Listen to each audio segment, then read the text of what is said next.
ईटा चुनी चुनी महल बनायो जी, महल बनायो जी।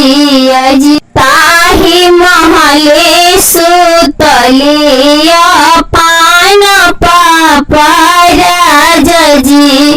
अजी ताही महले सुतलिया पान पापा राजा जी। केकरा ऐसन सुंदर पापा, केकरा ऐसन गोर जी।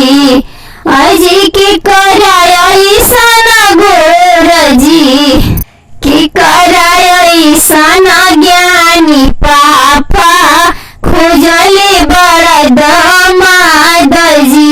अजी केकरा ऐसन ज्ञानी पापा, खोजले बड़ दामाद जी। राम ऐसन सुंदर बेटी, लक्ष्मण ऐसन गोर जी। ऋषि मुनि ऐसन ज्ञानी बेटी, खोजली बनी दामाद जी।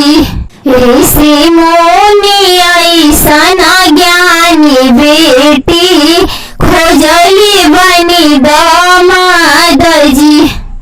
ईटा चुनी चुनी महल बनायो जी।